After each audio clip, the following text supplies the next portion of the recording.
Luke chapter number 9, verse number 16. Please read for me in NIV. And Jeremiah 30, verse number 19.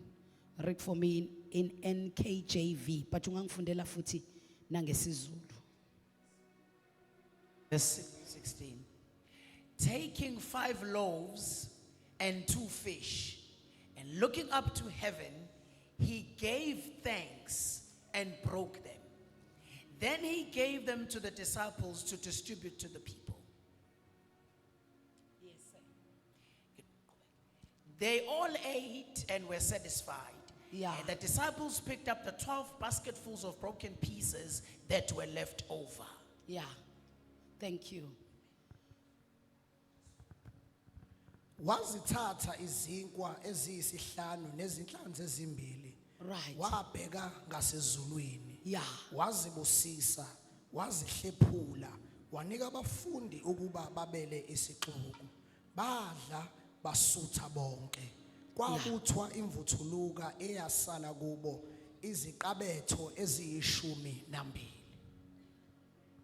Jeremiah 30, verse number 19. Verse 19. Verse number 19. From them will come songs of thanksgiving Sure. and the sound of rejoicing. And I will add to their numbers, they will not be decreased. I will bring them honor and they will not be disdained. And their children will be as in days of old, and our community will be established before me. And I will punish all who oppress them. And I will punish all their oppressors. Thank you. Kuyakuphuma kubo udumiso nezwi labathokozayo. Ngiyakubenza babe baningi, bangabi ngabayingcosana. Ngibadumise bangeyiswa. Abantwana bakhe bayakuba njengakuqala. Ibandla lakhe limi phambi kwami. Ngijezise bonke abamcindezelayo. Liphunzisa izimbabala, liyahlaba lahlukanise. Oh nalo. Izwi lakho angenqotshwe lutho. Oh nalo. Oh nalo. Nalo Izwi lakho angenqotshwe lutho. Angenqotshwe lutho. Oh nalo. Oh nalo. Izwi lakho angenqotshwe lutho. Allow me to title my message this morning, Thanksgiving is a key to multiplication. Thanksgiving is a key to multiplication. Angazi ngayisho kanjani ngesizulu lento kade ngiyizama, kodwa ukubonga kuwukhiye owenza kwande. Nikhona abazalwane bami, cela ningisizeke ngoameni ningibheke. Ukubonga kuwukhiye owenza izinto zande. Buka umakhelwane wakho thana uyakufuna nikwande empilweni yakho. Angazi ukuthi yini oyifuna imultiply, but namhlanje I will give you a mystery. It's a protocol of the kingdom that every time when you have gratitude, every time when you give thanks, zonke into obuyibongela iyanda. Awubuka umakhelwane wakho uthi uyafuna nikwande. Uma bazalwane uNkulunkulu ekunika 1,000 wasu uyambonga umbongela 1,000, usuke uthi uNkulunkulu ngithi yandisa leli 1,000. Uma uNkulunkulu ekunikeze into, uma uke wambongela yona iyanda. Because gratitude or thanksgiving is a key to multiplication. La siqale khona, la sigcine khona.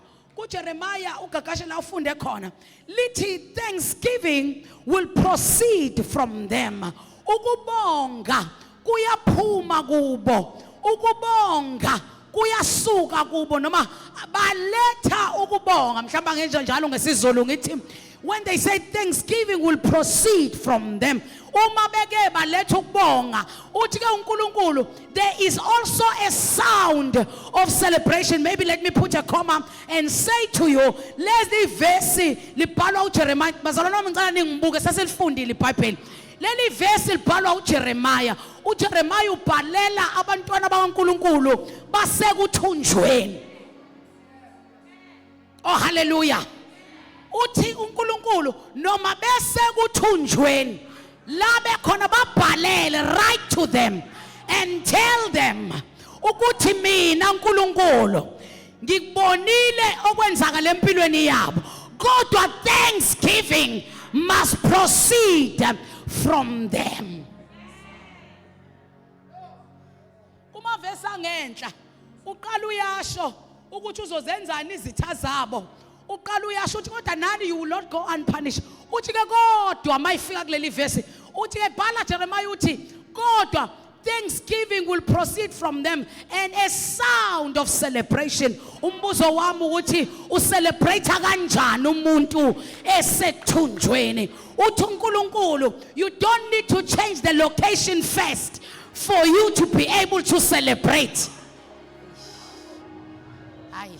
La ukhona ungambonga ngalokho nakho lawo awubazalwane la ukhona. He's saying kulento wena ocabanga ukuthi ayilutho ulindele ukubongwa uNkulunkulu ulindele ukuthi thanksgiving uzoyiletha ukuleyo meko. Mayima ucabanga ukuthi fanele aqala ngibeke ku5 room ukuze ngikwazi ukumbonga ngoba mangihleli ku2 room angikwazi uthi kulowo 2 room thanksgiving must proceed. Amanye amazwi bazalwane uNkulunkulu akakulindile ukuthi uze ufike la wena ocabanga ukuthi ufuna ukufika khona ukuze ukwazi ukumbonga.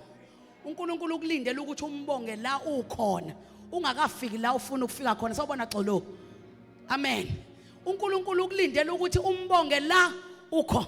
In other words la uNkulunkulu akubeke khona noma ngathiwa ukubuka ubona ngathi khona abafanele ukumbonga uNkulunkulu mina okwami akumfanele.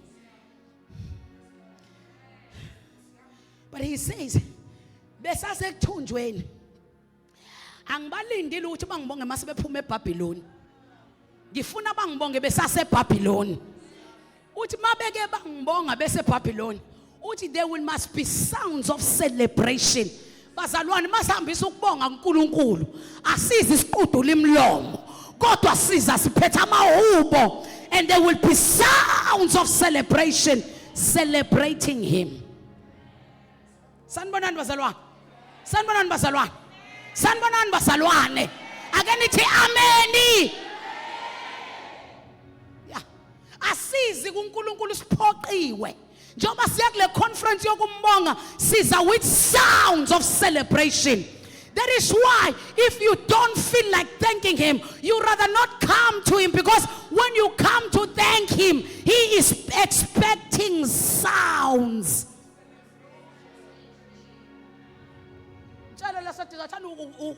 Usuready yini? No bazalwane, ngicela ubuleti bakho ubushiye kule conference yokubonga. Ungezi nobuleti bakho la. Ungezi nobugentleman bakho la. La kuzabantu who will be coming with sounds of celebration. Thanini amen. Lento yokuyiminda uyishiyele ekhaya ngoba uthi uNkulunkulu abantu abangibongayo beza nemisindo beza nani. Thanksgiving will proceed from them and sounds of celebration. Ngiyazi ukuthi sobe siletha imali yethu esiyibiza ngeinqama zethu inkomo zethu. So ungalingeki ukhipha inqama yakho kodwa ingeke isound of celebration kukhona ukubalisa ukuthi Obakhona abangizwayo ke manje. Ya. Ngoba leyo akakwazi ukuyamukela. Wamukela le eza with sounds of celebration. Bazalwane. Ungalingeki uze nokubalisa ukuthi Nkosi yami kodwa lo Christmas bengithi ngizokwenza ukuthi manje bese kumele ngilethe le sacrifice leyo kubonga sengizokwenza kanjani ungezi ngaleyo attitude. He's saying when Thanksgiving proceed from them, there must be sounds of celebration. Worship team, sengathi ningajima, ningadli into enoshukela, ningadli into enosobisi, ningadli into enamafutha ukuze ningafiki la nilale, because we are expecting sounds of celebration. Kusharamaya kola mazeli hata sifuna ukuthi masithi libongwe abantu libongwe. Those are sounds of celebration. Sithi those are sounds of celebration. He come elihle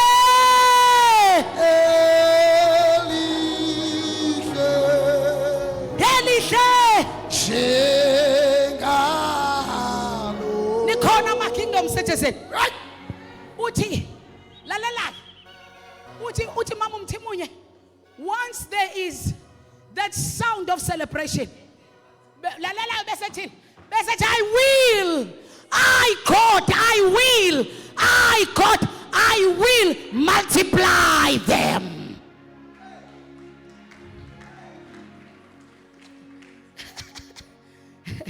Multiplication ayikho kwi-investment.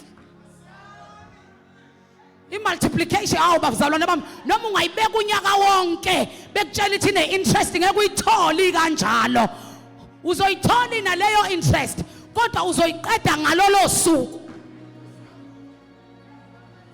I-multiplication itholakala ngokuthi ulethe thanksgiving bese uletha the sounds of celebration. Then he says I will multiply them, they will not decrease. Bese I will honor them. Bangaka bafuna ukuhonorisha uNkulunkulu. Another version ithi I will glorify them. Nonjabula ngeke uyithola lento eBhayibhelini lakho buka mina khona uzoyithola kimi. Mayethi uNkulunkulu I will glorify you. In sonke siyazi ukuthi njalo iglory baze bathi abantu aba religious we cannot share with you your glory ngoba iglory sazi ukuthi ekabani eyakhe uthi kodwa uNkulunkulu manje uthi moke waletha thanksgiving uthi uNkulunkulu moke waletha sounds of celebration uthi I God will glorify you. Uthi ngizokukhazimulisa. I will multiply you, you will not decrease. Your finances will not decrease. Your assets will not decrease. Your clients will not decrease. Whatever that has your name on it will not decrease. I will multiply. That is why after this Thanksgiving, God will instill ideas to some people because He wants to multiply you.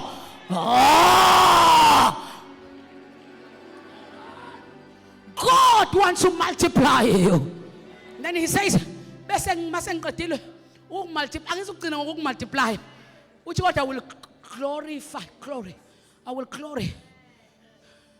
I will glory. I will glorify.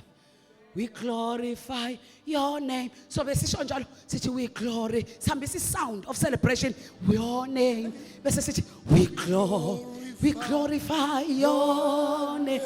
We glorify. Kushothina kuye. Athi mayeqeda ukwamukela leyo sound.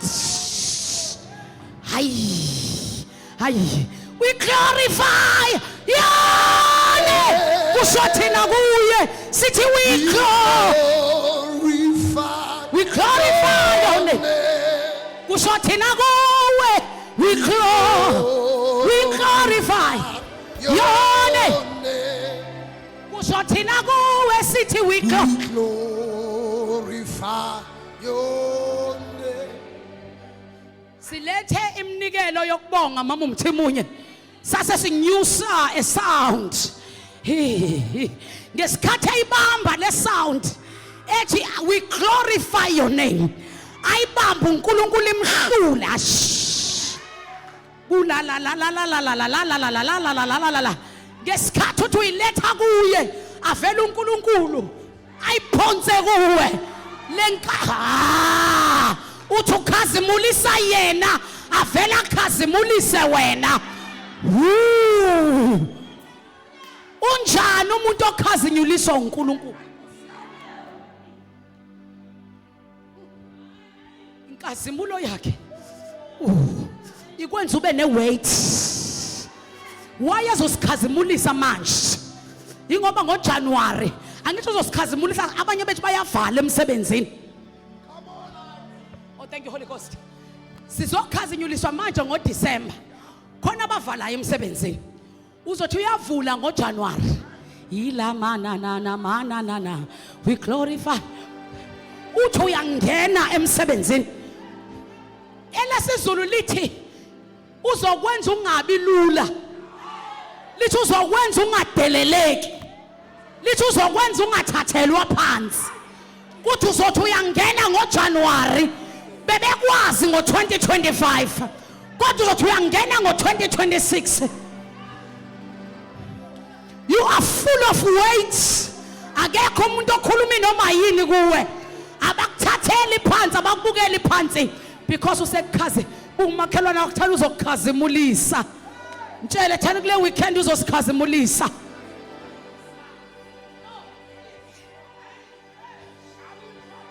Ubanjani umuntu mayikhazinyuliswe uye? Lithi izwi laNkulunkulu wakwanyuka uMose wanyukela kuye. Lithi wahlala naye wathi hambisa inkazimulo kuye. uNkulunkulu wayibuyisa kuMose. Lithi wathi mayehla ehle zansi lithi ubuso bakhe babukhazimula babungabhekeki kule weekend.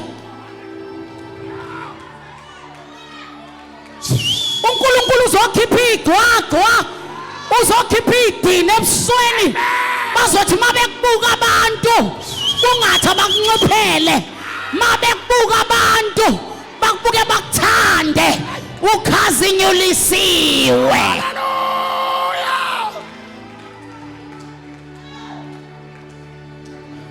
uNkulunkulu uzokwenza lento mfundisi uSibiya yokuthi iphele lento yakhe ebusweni uthi mawuqhamuka abantu bavele bakucasukele ube nesidwaqwa ube nesidina ufaka imakeup ube ngathi awuyifakanga kodwa uNkulunkulu mayesekukhazimulisa noma ungafakanga makeup noma ungenzanga ngisho ikhanda abantu bathi babekubuka bakuthandeke uthandeke emehlweni abantu uthandeke emehlweni amaboss akho. Jesus grew in favor with men and in favor with God. Umukhazinyuliswa uba ne favor hayi kuNkulunkulu kuphela kodwa uba ne favor nakubantu. Many of us we do have favor in God but we don't have favor with people. That is why umntwana kaNkulunkulu usindisiwe kodwa khona indawo mawungqongqoza bakuthatha isinomi kanjani bakhulume nawe isinomi kanjani ugcwele umlilo umntwana kaNkulunkulu udinga ukukhazinyuliswa. Lithi wathi mayehla uMose wayengabhekeki yenzani inkazimulo number 3 lithi bahambe ehlane for 40 years ingubo zabo zangaguga ngisho icathulo zabo zangaba na imbobo. Ngo2026 zobugqoka impahla owayithenga 5 years ago kodwa kuzoba ngathi zintsha uyithenge ngo2026. Kwenze njani uNkulunkulu ungikhazimulisa? Ngicela ungibukela abawu3 ubatshela ukuthi uyangikhazimulisa. Batshele thani uzongikhazimulisa. Uzokhazimulisa. uNkulunkulu ekukhazimulisa ngisho into oyigqokayo ayigugi ayishi. Umzalwane athi uya ayina iayini ixobula ingubo ngoba akakhazimulisiwe uthi uyaqoka ingubo ihogeke idabuke ngoba ukhazimulisiwe kodwa mayike wakhaze we glorify yeah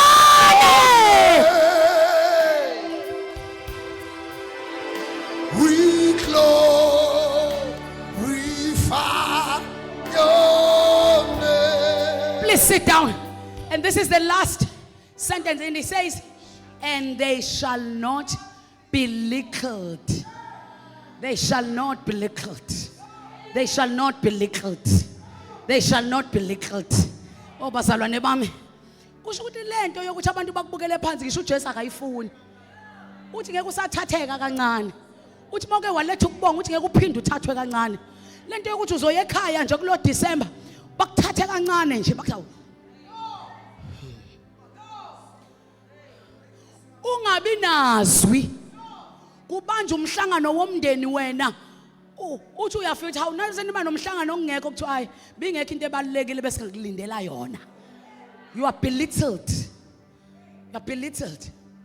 Emsebenzini ngisho abantu abaphethwe uwe abareporta kuwe yiba abatshela wena because you are belittled.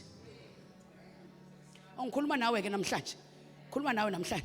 Abantu abareporta kuwe ofanele bezwe ngawe yiba abatshela wena. Akuyona humbleness le. You are belittled. Abakwazi nokuthi uyini. Uma ukhazinyuliswa uNkulunkulu uthi ungena. Bazalwane. Ma ukhazinyuliswa uNkulunkulu fanele uthi ungena. Obemile kukhona into ayenza babaleke bayohlala phansi ngoba kuqhamuka wena. Udlulwa iboss engakholwa equmayo ithi mayiqhamuka wena umzalwane uNurika bashanda ubaleke uyohlala phansi balekiswa isigqabo utatazele umphathi kodwa make wakukhazimulisa uNkulunkulu nawe uzothi uqhamuka nomphathi ayo good morning akubingelele akuhloniphe angakubizi ngolo angakubizi ngalomfana angakubizi ngale ntombazane hey wesibiya usukume ngeke azasho njalo uzothi hawu sanibonani baba usibiya ngoba mawukhazinyulisiwe uba nesiqi ungabi lula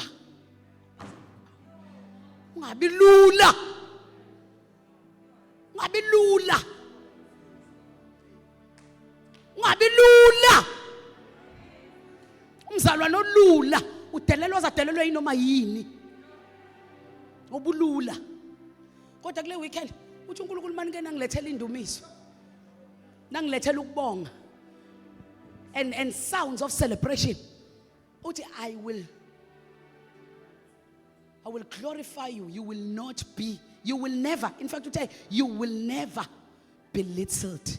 Kusho ukuthi uma kulonyaka uke wazizwa ukuthi bakwenza izilutho uzonqamula kule weekend uzodweba umuqa wokuthi I will never be belittled again. Ever again. Mawungena eparking bayakwa ama security ayakwazi ukupakisa abanye kodwa wena uthi uyaqhamuka ngeyakhe imoto athi ama security sigcwele parking ikhona. You are belittled. Mawuke waletha ukubonga uba nesiqi uba nesisindo. You will never be belittled. And let me close. In Luke chapter number 9 where we read, the Bible lithi uJesu wabona abantu isixuku 5,000 men. I said thanksgiving and gratitude is a key to multiplication. To uNkulunkulu, I will multiply you. Look at this. When Jesus this is 5,000 men and women are not counted and children are not counted. So now I want you to know that there were more than 5,000. There were more than 5,000. Lithi iBhayibheli uJesu wathi mayeqeda ukubafundisa wababona ukuthi balambile bese lithi wasiyabuza kuma disciples akhe wathi ayikho yini into esingabanika yona ukuthi badle. Lithi iBhayibheli kwathiwa ukhona umfana ophethe isikhaftini, woza la Nceko, woza nesikhaftini la. Woza Nkazi. Fanele ungengizwa mfana wami lento oyithwele emahlombe iyasinda. Woza kimi. Give me that tray.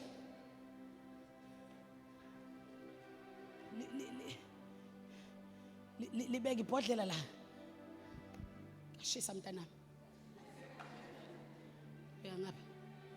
Ethi wathi ukhona umfana uphethe isikhaftini.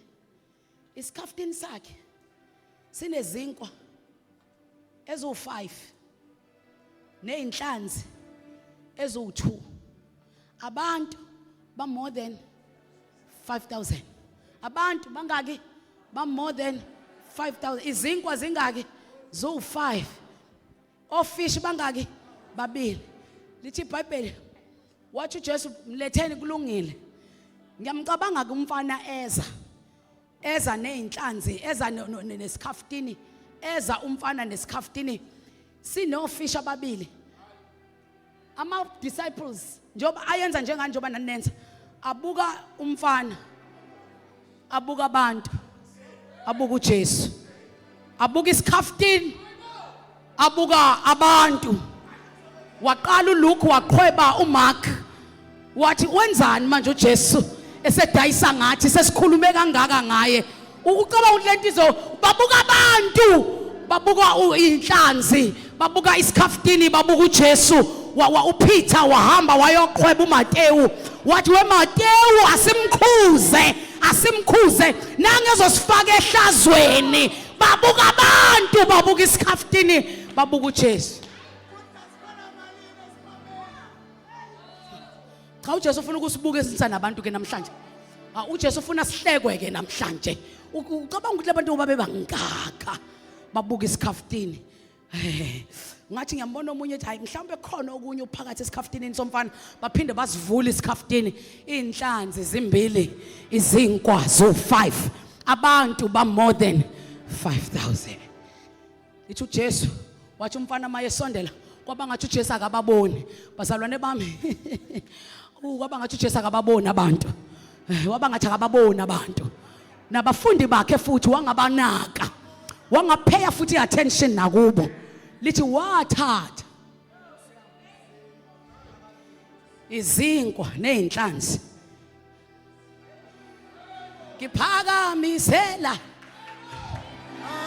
yebo zu5, yebo fish bawu2, kodwa khona indawo engithatha noma kukuncane ngikuphakamisele khona.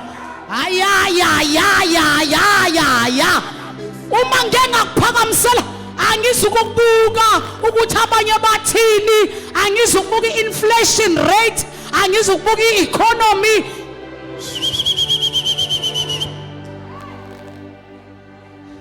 Litha iBhayibheli lakho, wabathatha waphakamisela phezulu ezulwini. Ngoba noma ngabe kuncane kangakanani, umuke wakuthatha wakuphakamisela ezulwini. Noma ngabe abanye babuka ngathi lento yakho ayikho, umuke wakuphakamisela ezulwini.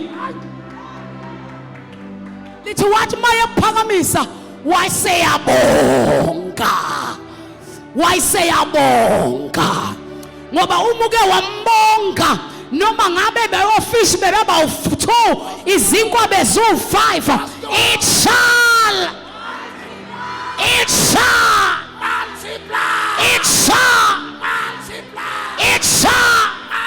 can I prophesy? Uma ungeza uzobonga ibhizinisi lakho, it shall multiply. Uma ungazobonga icareer yakho, it shall multiply. Uma ungazobonga le mali onayo, nayo itsha. Multiply. Bonga le moto nayo itsha. Multiply. Bonga ukuphila itsha. Multiply. Insuku zokuphila shal. Multiply. Insuku zokuphila shal. Multiply. Oh, hallelujah. Oh, I prophesy. This weekend it's a weekend of multiplication. Sizoletha lokho asinike kona. Sizobonga khona. Sizokuphakamisela ezulwini. Bese siyakubonga. Ngizobonga uThurum wami. Ngizobonga indlu yami yeRDP. Ngizobonga indlu yami yomkhaso. Hallelujah. Mange ngayibonga. Lithi emva kwalokho wayeseyahlephula. Lithi wayesenika bona laba kade bekhuluma. What is serve the people? Bazalwane ngicela ukuvala simeni ngenyawo. Serve the people. Lithi when he was serving, they were serving the people. La funde khona uGagashe. Lithi people ate and they were satisfied. Uraya Maya. Bese lithi badla abantu abawu 5,000. Wadla nabafazi. Wadla neingane. Bese lithi kwaze kwasa. Let me prophesy. Lokho zokubonga, God will multiply it. Uzokusebenzisa kuze kusale. Obazalwane bami.